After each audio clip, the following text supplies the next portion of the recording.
ఈనాడు ఆంధ్రజ్యోతితో గతమంతా ఘనం ఇప్పుడంతా అనర్థం అని రాసుకొస్తున్నారు. సాధారణంగా ఇక్కడ సైకలాజికల్గా ఫీలింగ్ క్రియేషన్ కూడా గట్టిగానే జరుగుతుంది, నో డౌట్. అందులో సైకలాజికల్ వార్ నడుస్తుంది. అయితే కొంచెం జాగ్రత్తగా ఆలోచించి అట్లాంటివి పెట్టుకుంటూ పోతుందేమో. ఇప్పుడు ఏంటది, చంద్రబాబు వచ్చాక ఉద్యోగాల కల్పన చూస్తే చంద్రబాబు వర్సెస్ జగన్ మొత్తం ఉద్యోగాలు 9158, కంపెనీలు వచ్చింది 18 జగన్ వచ్చాక.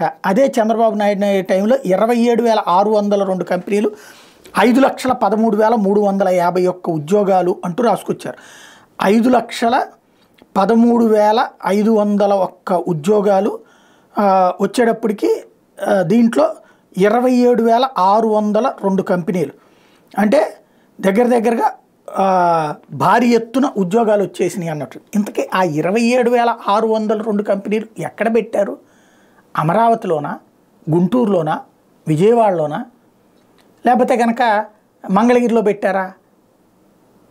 ఒకవేళ రాష్ట్రం ఇతర ప్రాంతాల్లో పెట్టుంటే అదేదో ఆ 27,802 లిస్టు రిలీజ్ చేస్తే చంద్రబాబు గారికి తప్పించి ఇంకెవ్వరికి ఓటే బుద్ధి కాదు.